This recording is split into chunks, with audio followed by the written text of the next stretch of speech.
find other great podcasts like this one at podmoth.network. Hey guys, I'm Shelby, host of Addicted to Crime podcast.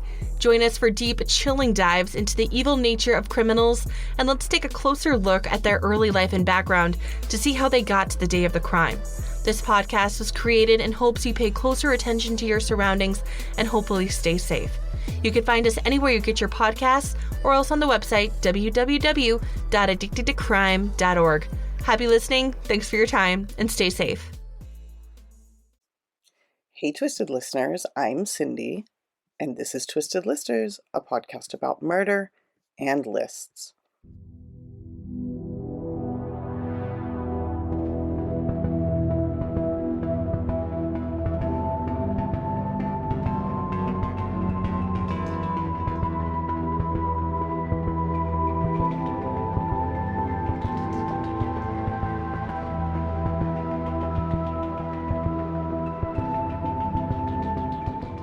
And we're brought to you by the Podmoth Podcasting Network.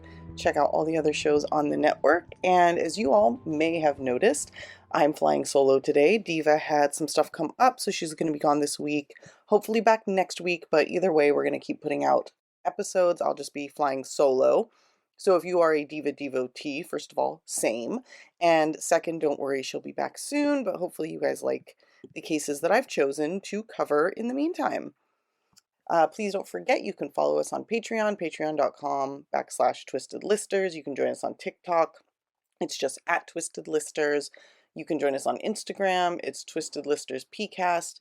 You can email us at twistedlisterspod@gmail.com, and our website is twistedlisterspod.com. Last week we accidentally told you to email us at twistedlisterspcast. That's not correct. If you did email us there, we didn't get it. We're sorry. We confuse ourselves, so sorry about that, guys. Anyway, so not a lot to discuss. I don't have my bestie here, so I'm not probably just going to sit here and talk to myself. So instead, I'm just going to get into it. I chose the topic of the Circleville letter writer. This is a pretty trippy case. I would say it's fairly well known, but not so much that it's been overdone, I don't think. There have definitely been some big podcasts who've covered it. There's podcasts just like dedicated to covering it. But hopefully you guys like what I am going to do with the story. Anyway, so this takes place in Circleville, Ohio. It starts in 1976, I believe, or 77, right around that time. And I'm just going to get into it. So Mary Gillespie is a bus driver. She works in the school district in Circleville, Ohio. And she is married, she's got 2 daughters, she's just living her normal life. It's weird seeing photos of her. I guess they maybe were taken in the 50s or something, because it looks like an kind of more of an old-timey photo. She has like a very like particular kind of housewife look to her. She's super beautiful. Just very, very, like, seems like they have like this perfect little nuclear family, this perfect life. She's married to her husband, Ron. Everything seems great. One day in I believe it was 1976, she receives a letter in the mail, and this letter was coming from Columbus, Ohio, and the envelope was addressed to her using all block letters that were kind of slanted to the right, and when she opened the letter, the writing was the same, and the letter said something along the lines of, quote, "Stay away from Massey. Don't lie when questioned about knowing him. Everyone involved has been notified. It will be over soon." Now, this letter is referring to Gordon Massey, the superintendent of the schools for that district, the school district. And once again, Mary is a bus driver for that district. Now, Circleville is a tiny little town. It had about 14,000 people at the time in the 70s. So everybody kind of knows everybody's business. And Mary found this really weird. It didn't explicitly say, I don't think the first one explicitly said anything about an affair or anything weird, but it was kind of threatening and, just very, very strange. Even so, Mary doesn't tell her family. She doesn't tell Ron. She doesn't tell anybody about this letter. She just kind of tucks it away and goes on with her life. Then about a week later, she gets another one. And this is scary because it has the number of her bus and the details of her bus route. So obviously she's being watched or followed. I don't know. And this one is more explicit, like you're having an affair with the superintendent. You need to like tell the school board or I will. It also makes reference to her daughter, who I think she had two daughters at the time. They were pretty young, and it made reference to her daughter Tracy, who I believe was like 7 at the time, 6 or 7. And it says that they will come to her house and quote, put a bullet in that little girl's head. So this is just gone from like 0 to 100. Super terrifying. And, the letter also tells her that, he knows where she lives, which is kind of dumb. It's like, yeah, bro, you mailed her a letter. But I don't think she had time to realize how dumb that was when she was like terrified that her child was in danger. However, Mary again tells no one. She doesn't tell Ron. She doesn't tell her work. She doesn't reach out to the superintendent that we know of. She just kind of continues on with life, which is very, very weird to me. Shortly thereafter, a third letter shows up, threatening that it's her last chance to report Massey for the affair. These letters also kind of allude to him just being like kind of a playboy, maybe like sexual harassment of employees. It's just generally like kind of hating on him, but also like very much directed at Mary. And this last letter, I won't say last, but at this point, last letter, has a return address of 550 Ridgewood Drive, which is Superintendent Massey's home. So maybe they're making it seem like it was coming from him, which is weird, or to show they know, where he lives and what they're talking about. Either way, it's interesting that there's a return address of his home. And speaking of Gordon Massey, he was also getting these letters at this time. He got the letters in March of that same year, 1977. So maybe it was like 77. It was right around the end of 76, early 77. Had the same writing, same threats, sexual harassment. This writer seems really pissed. Basically says to him, like, stop hitting on the married women in the area. The writer kind of made it sound like their girlfriend was a bus driver. And the writer also sent a letter to the school board in March as well. So the threats to tell, like, everyone were kind of already acted on by the time that this person had, reached out to Mary. They're like, you tell the school board or I will. And meanwhile, they kind of already did. So it's kind of interesting and weird that they didn't really even take the time to give her an opportunity to come forward. They just kind of did this all at once. So Mary continues to ignore these letters. So the writer finally sends one to Ron this time. And you think, oh, well, wouldn't Mary just intercept it? They actually sent it to his work. So they really know a lot about this family, a lot about these people. In the first letter sent to Ron, his life is threatened. And then in a subsequent letter, wherein they do tell him about the affair, they say, your wife is sleeping with the superintendent Massey, you need to do something about this. In the second letter, he is told to, quote, kill them both before they kill him. So pretty serious, crazy shit. Ron asks Mary about this, and she admits to getting the letters, but denies the affair entirely. But to me, that's really suspicious, and I'm sure Ron is thinking, like, why would you not tell me about these if you have nothing to hide? So very interesting. I'm sure it put a lot of strain on their relationship. It's not very cool. Another letter comes soon after, telling Ron that he has had 2 weeks to act and hasn't done anything, and that if he doesn't act soon, his life will be in danger. So again, threatening his life. They start to threaten their daughter. They start to drag them into it. It's pretty gnarly. So the family finally report the letters to Pickaway County Sheriff Dwight Radcliffe. The letters keep coming, warning that everyone will know about the affair soon. And really quickly, I should mention that the letters were all written very poorly. They were in all caps, very poor grammar, lots of spelling mistakes. Sometimes they were fine, complete sentences, but other times it would say things like, please take this serious. It's like you could say take it seriously. There were just little things that made it sound like whoever was writing them wasn't super educated, or maybe they were and they were trying to throw people off. Hard to say. I'll post photos of them on Instagram so you can see what they look like. So I'm not sure at this point who else had heard about this in the town, but probably a lot of people, since the school board was already sent a letter. So the entire school board knew about it. I'm sure their families and probably their families' friends. And then at this point, once it's kind of starting to circulate, the writer goes super hard. They start sending letters to churches, newspapers, random homes, and this person is really mostly just talking about Superintendent Massey and Mary. So everybody knows what this person is saying. Now, next, they're not getting a response. People aren't coming forward. Mary, what are they going to do? Like hold a press conference? Like, the superintendent isn't fired. Nothing is really happening. So they start posting signs around town, accusing Mary and Gordon Massey of having this affair.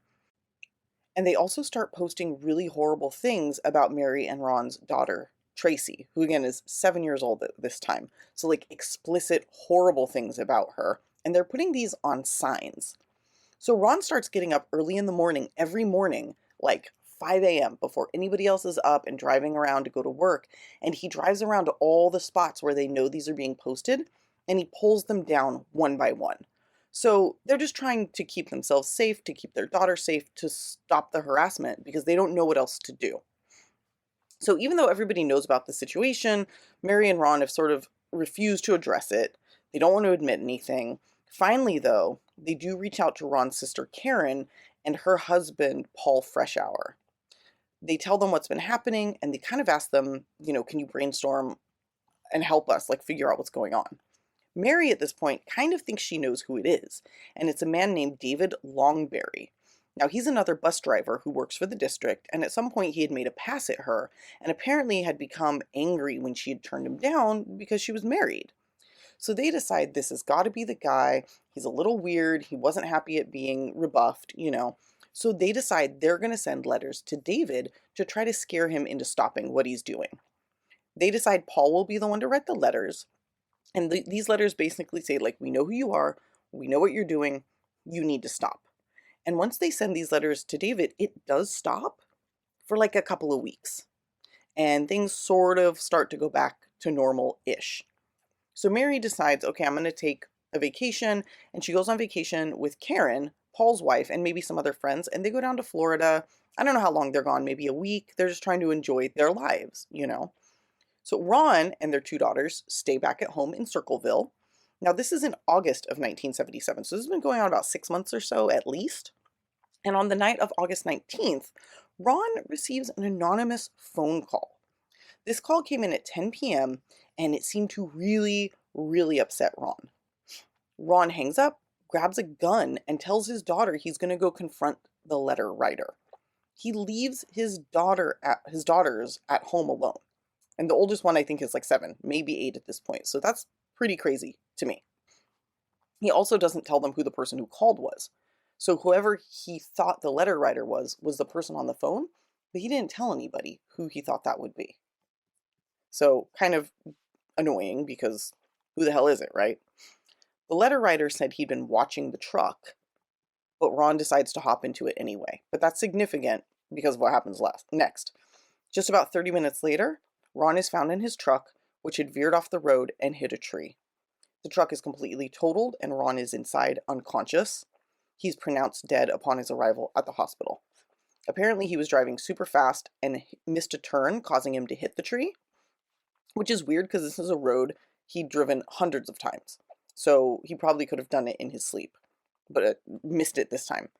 And what also is weird is that his gun had been fired. There was a single bullet missing, and the bullet was apparently never found. Lastly, Ron was found with a 0.16% blood alcohol level, which was nearly twice the legal limit in Ohio at the time. His family said he wasn't much of a drinker, and his daughter said she gave him a kiss goodbye and didn't smell alcohol. And you would certainly smell it if he was that drunk, so that's kind of weird. Initially, the sheriff agreed that there was foul play, but later changed his tune after the suspect, who I think we can only assume was David Longberry, and that's only an assumption, like we truly don't know, passed a polygraph relating to the letters and the case in general. So now the death is ruled as an accident, even though it was initially a homicide. So Sheriff Radcliffe here decides, the guy passed a polygraph, the bullet wasn't even necessarily shot from the gun that night, just at some point, so we're sort of back at square one. And at that point, the letters start again. And this time, they're accusing Sheriff Radcliffe of covering up what really happened to Ron. I also think around this time, otherwise the letters were slowing down, but they continued like circulating. And mostly it was like Sheriff Radcliffe. It wasn't so much about Mary anymore for a little while. It was more like kind of attacking the sheriff. And it also kind of slowed down. So, Ron dies, Mary's left with the kids, things do start to kind of chill out a little bit. So we're going to fast forward to 1982 when Mary opens her mailbox and finds a very familiar looking envelope inside. This is yet another letter from the mystery writer, and it says to get Gordon Massey to leave the district and basically run away with him. So it goes from stop your affair with him to just run away with him, get him out of the district, go start a new life somewhere else. And what's really interesting about this is that after Ron died, Gordon Massey and his wife did divorce, and he and Mary did in fact come out with a relationship. Now, Mary swears this only happened after her husband's death and was in fact in part due to the letters, because they had got together to discuss them, to figure out how to stop them, and then lo and behold, they fell in love. To me, that seems fishy. I don't really know that anybody would believe that. I'm pretty certain that this letter writer just had some inside information. So, now once again, these letters start to kind of pick back up, and they start to once again involve Tracy, the daughter. And Tracy ends up getting letters sent directly to her, and these letters are fucking vile. Like really fucking fucked up. And Tracy is still a teenager, so it's extra horrifying, because in fact, they say, and this may have even happened when she was younger, that Gordon Massey was, quote, having an affair with her, which she's a child, so that would just be rape. So it's not like, and even the way that it's kind of phrased in the letters is very like 70s, where they kind of say like they're having an affair, which is just sexual abuse. So not fucking cool. So now we're on Monday, February 7th, 1983. The letters have definitely picked back up over the last few months. And Mary is driving her route when she sees one of these horrible signs posted up again. And so she pulls over to take it down. There weren't any kids on the bus at this time, so she was driving alone. But in any case, she pulls over and removes the sign, just as Ron had done for so many months when he was still alive. And when she removes the sign, she finds a box attached to it. And so she removes the entire sign and the box, and then she opens up the box and she finds a gun inside. Now, the gun had its serial number partially removed, but the number is still visible, and it turns out that the gun was attached to a sort of string tied around the trigger. Apparently, this was like a booby trap. So the idea was that when the sign was removed, the box would come with it, and the gun's trigger would be pulled, shooting whoever was removing the box. Now, this is a crazy way to attempt to kill someone, especially if Mary was the intended target, which everybody just sort of assumes to be the case. I feel like anybody may have pulled that down. That's a pretty big shot, no pun intended, to just kind of be like, well, hopefully she'll do it. And I mean, it was on her bus route, but like, I don't know. Anyway, she takes the box, she takes it to police, they take the gun, and they start tracking it down using this serial number, which was still pretty much completely visible. They find out it belonged to a man who worked with Paul Freshour, Mary and Ron's brother-in-law and Karen's husband. And when they talk to this man, he says he actually had sold the gun to Paul. So that's really weird. But also, if this person doing all this letter writing is paying this much attention, they could have definitely got their hands on the gun somehow. They're clearly involved in these people's lives. They are an insider. So, The police tell Mary, like, hey, that's Paul's gun.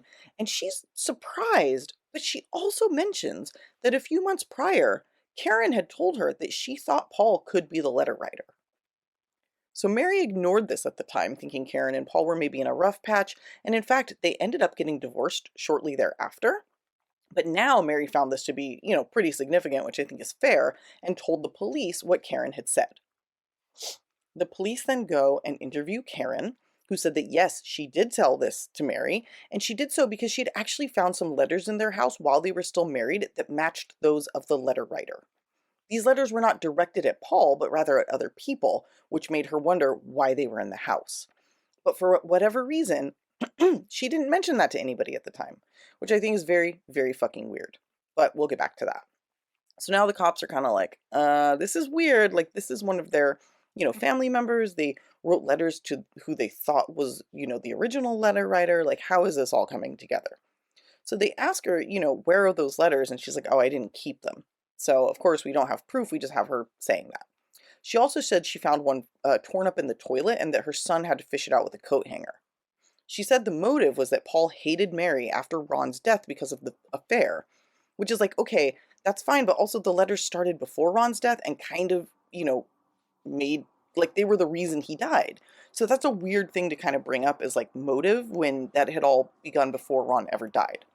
Karen also said, Paul's smart and he's cunning. She also said, he's abusive, he abused me, and he has this nice guy image, but that's not really him. So, there's just kind of a lot of accusations being thrown around. There's not really any evidence to back them up.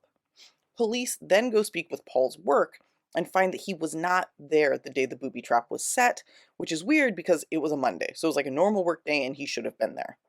So next up, police go and they interview Paul. And he agrees to take a polygraph. He agrees to give a writing sample. Now, I've read a few things about this, but basically, the police coached him on how to write the initial letters. They said, try your best to match the handwriting on the letters, which is not at all how that works if you're trying to match writing samples.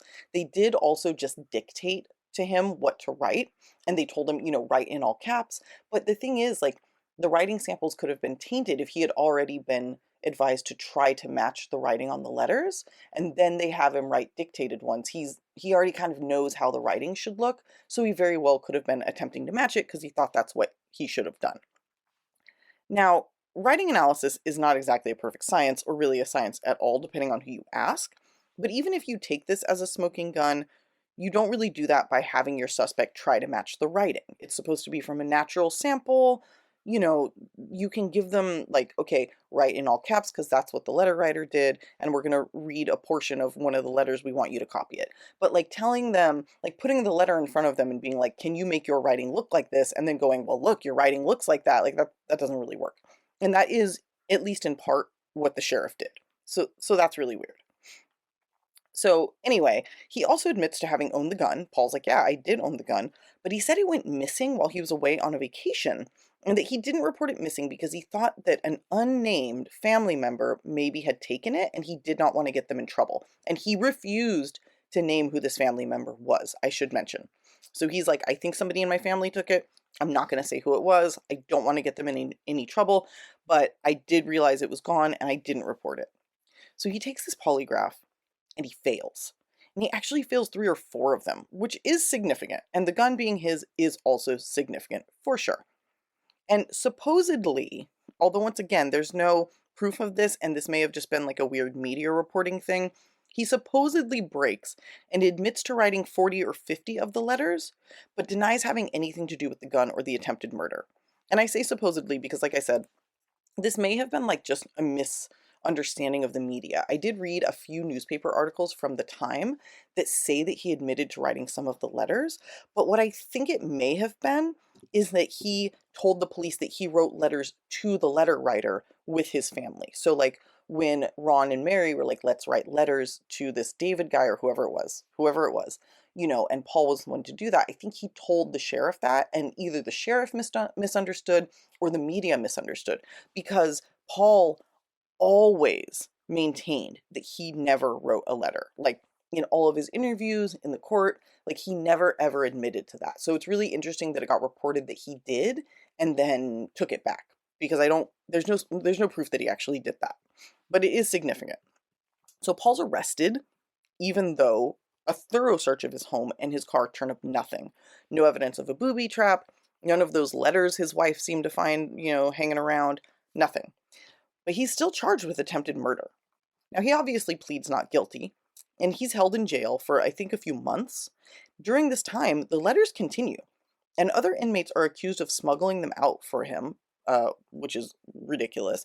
And the weird thing is that, just like all the letters, these letters are marked from Columbus, Ohio. And he's not in Columbus at this time. He's in jail, in a small town kind of nearby. So he's finally released on bail, and still the letters persist. He then checks himself into a mental health facility due to all the stress of the case, and still the letters persist. And still he is being blamed for the letters. And at this point, almost everybody in town is getting letters. 14,000 different people, all these homes are getting letters mailed to them, which also is like super expensive. And it just feels like you could track where these are coming from. But somehow the cops are not able to find the point of origin. for these letters, besides just Columbus. So it really seems to me like the cops did not do a lot of work here. They didn't really follow a lot of leads. They didn't really like look for fingerprints, like stake out, mailboxes. There's got to be a way to know what facility they're coming from in Columbus, how they're getting mailed. I just feel like there was a lot they could have done that they didn't do. And it's really annoying. So anyway, at this point, like I said, they're all getting letters. And weirdly, at some point, his defense team decides to change his plea from not guilty to not guilty by reason of insanity, which is suspicious. But then he does end up going back to just plain old not guilty. So the trial gets postponed over and over. His lawyer asks for a change of venue, but is denied, which is crazy because literally everybody in that town is receiving letters and everybody kind of thinks like, oh, it's Paul doing this. But he still doesn't get a change of venue, which is crazy to me. Now, during the trial, all of the evidence against Paul is laid out. He took a day off of work the day the booby trap was set. He worked in Columbus at the Anheuser-Busch plant. Also, letters were allowed to be presented, and handwriting experts say that samples are very similar. And I do want to say these are not the samples he was coached into writing. It was the ones that were dictated to him. But again, I find it weird that they're allowed. I guess they were allowed to kind of like establish motive. But also, I do think it's a little unfair that he wrote those samples at the same time he was coached. I feel like they're kind of tainted. They shouldn't probably be used, but I don't know. They also point to his ex-wife's testimony about finding the letters. And I don't believe this is brought up at trial, but it was later kind of brought up that Paul's palm or fingerprints were found on over 20 letters that were sent while he was in prison, which is pretty fucking strange. But again, I don't think they brought that up at the trial. So this, what they did present was slim pickings. Like, that's it. It was his gun. He took the day off. His ex-wife said that he wrote the letters and he worked in the city where they were sent from. But Columbus, Ohio, is even at that point was like a pretty big city. So he's definitely, not the only person who lives there. Even though they present very little, it works. The jury believes that he attempted to kill his former sister-in-law, and he's given 7 to 25 years in prison, which is the maximum sentence allowed for attempted murder. Now, I will talk about his defense in a second, but I want to sort of go into it a little differently because I want to start with kind of more information regarding the situation after he ends up in prison. Because even after he goes to prison, the letters don't stop. These threatening, obscene letters continue to fill mailboxes all over town.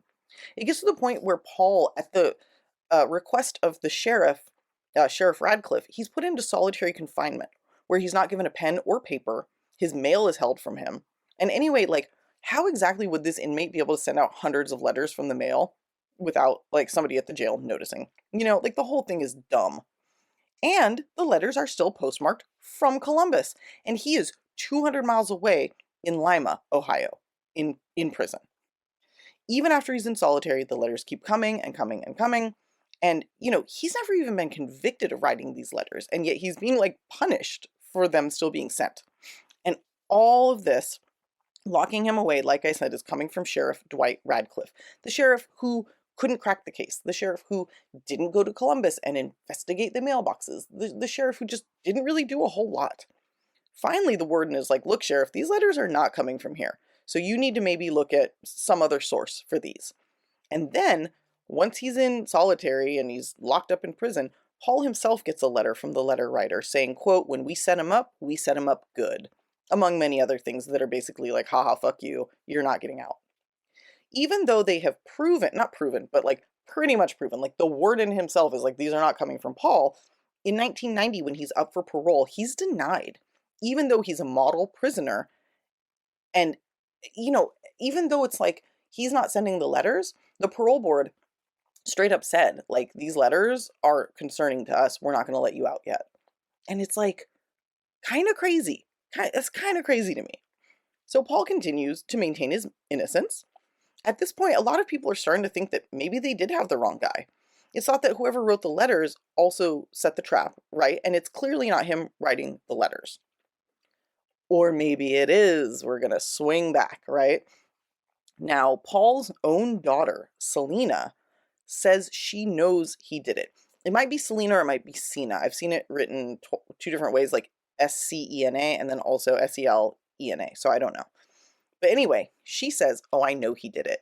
And I remember finding letters around the house just like my mom did. She also said, well, if you want to know how he's keeping these letters going while he's in prison, that's easy. It's my sister Dawn. She's helping him write and send the letters. She said, Selena said one time she surprised the two of them one day. They were in the kitchen at the kitchen table with a giant stack of these letters. And she walked in and was like, what the hell's going on? And Paul told her, oh, these are only in case I go to prison. We can keep sending them out so that they know they've got the wrong man. So right there, Selena is saying, my dad and my sister are writing these letters in advance of him going away so that my sister can continue to send them so it can look like he never wrote them to begin with. And now she said that Paul said the reason they did that is to prove he isn't the right guy. But she's saying, well, that proves that he is, right? Once again, she doesn't have a copy of a letter that she saw. She doesn't have anything but what she's saying, right? She also said that Paul was abusive and that as far as motive, he and Ron never got along, and he didn't like Mary much either. Which is interesting because if he didn't get along with Ron and Mary, he's one of the few people they brought into the circle to tell about what happened. So it's very, very strange to me. Now, let's talk about his defense, because obviously it's like, well, why is his daughter saying this? What's going on? What does his other daughter, Dawn, who apparently was helping him, have to say? Like, what is happening? First, we have to talk about his relationship with Karen, his now ex-wife. Their divorce, which happened in 1983, was extremely contentious, anything but amicable. And when the divorce was finalized, Paul ended up with full custody of all 3 kids and the house. So he had 2 daughters and a son. He got all of them and the house, which is interesting to me on a lot of levels because most of the time, the courts like to keep the kids with their mother whenever possible. It could be a number of reasons why it went the way it did, but regardless, beyond whatever implications that brings, it also gives motive to want revenge on Paul. And since the divorce occurred in 1983, I think it's fair that in late 1982, the very first time Karen ever mentioned Paul was the letter writer, things could have already been going downhill. So she could have been planting the seed. Now that could mean that they finally blew his cover, or that she was just attempting to tarnish his reputation and even ruin his life. Either way, there's 2 ways to look at it. I think we've already kind of touched on her just blowing his cover, so I'll talk more about the other option that she set him up. First, Paul has said many times over the years that he thought the gun was taken by a family member, but like I said, he refused to say who. Now this seems like a really shitty lie on his part, or maybe he actually was trying to protect someone. And it's been theorized that his own son, Mark, stole the gun. And because he didn't want to drag him into things, he kept quiet, even though it landed him in jail. He also said this was a big reason why he agreed to take the handwriting sample, to protect an unnamed person in his family. So maybe it was his son he was talking about. Now, unfortunately, his son did die by suicide in 2002, which doesn't necessarily mean anything, but it is worth mentioning, especially because while this was going on, Mark went from living with Paul to going and living with Karen, and maybe not speaking to Paul, I don't think. One other thing that Paul's defense brought up was that Paul had a pretty good alibi for the entire day that the sign was put up. Although he wasn't at work, it was a planned absence, or at least something he openly requested, hey, I'm not going to come in today, because he was having work done on his house. And there in fact was a man at his house doing some of that work with him for much of the day. Also, a neighbor came by around noon, which I think is when it's suspected the sign went up, and visited with Paul. So while there are some small gaps in the timing, it's not a bad alibi by any means, because somebody was with him most of the day. Also, for some reason, this didn't make it into the trial, and his defense and appeals brought this up, but another bus driver doing the same route as Mary had driven by that where the sign was found about 20 minutes before Mary, and she had seen a man in a yellow El Camino sort of standing outside of the car right by where the sign was placed. When he saw her coming, he pretended, according to her, to be taking a leak and turned his face away from her so she couldn't get a good look at him. She was still able to describe him, bigger dude, sandy blonde hair, mid-40s, definitely described the El Camino. Paul's hair was dark brown. He also wasn't a really big dude. Now this is especially significant because Karen had a new boyfriend by this time, and this boyfriend had a family member or close friend, or maybe it was even Karen's brother, who owned a yellow El Camino at the time. And Karen and Mary now lived on the same property together, as Mary let her move into a trailer on her property after the divorce. So these women are very close, and it's just weird how this sort of all fit together. Now, if I remember, Mary's, Ron's parents lived on the property with Mary and Ron, and after his death, she had them move. But then she moved Karen in. Not like with her, but like onto her property. So obviously they had some really weird bond, right? So it's just strange. And as far as what the children had to say, Dawn has not really gone on the record, but also it's absolutely possible for one parent to poison the children against another. There's actually like a phenomenon, there's like a name for it, I can't remember what it is, but it happens all the time. I don't know if you guys remember, but a while back I did a story about a guy who basically tricked his daughter into helping kill her own mother through manipulation. So this could easily be the case with Karen and the kids. I'm not saying it is, but I am saying it's kind of part of what was argued by Paul's defense, is that his ex-wife set him up. And just what he had to say, in the years after his conviction too.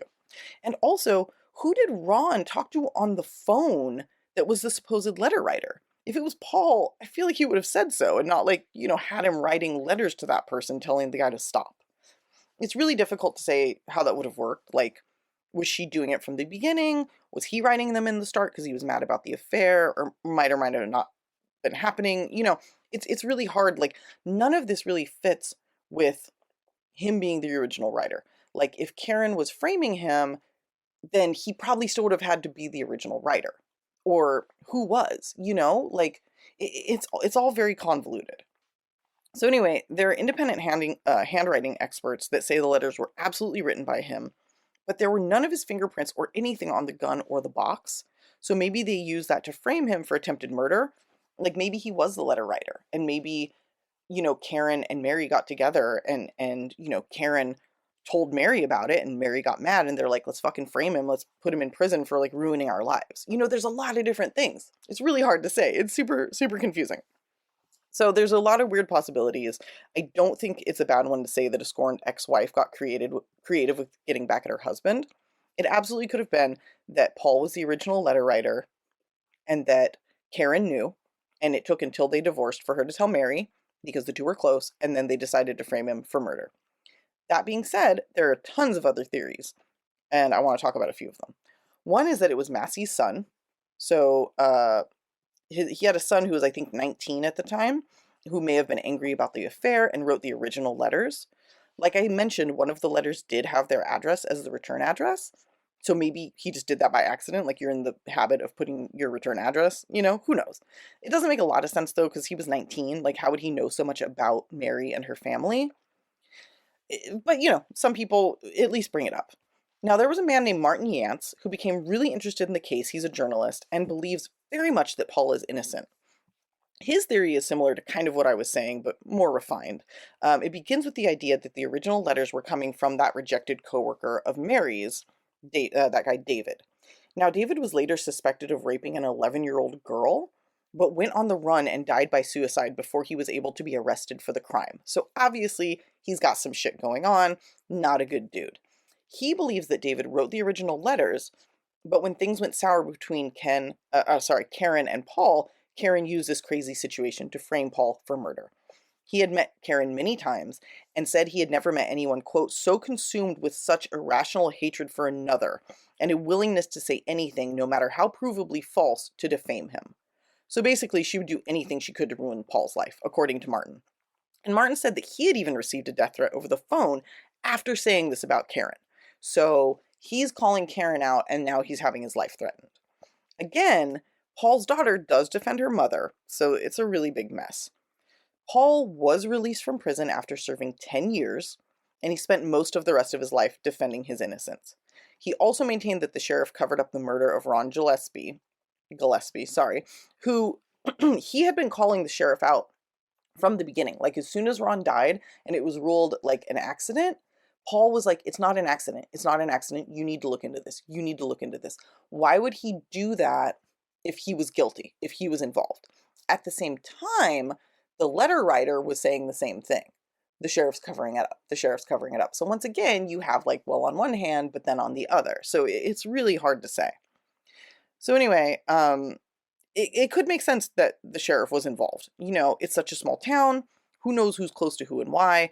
Obviously, there are a lot of rumors about Paul and Karen and Mary and Ron. I had an ex-boss ruin a few relationships I had with baseless rumors. Sometimes people are just willing to believe anything.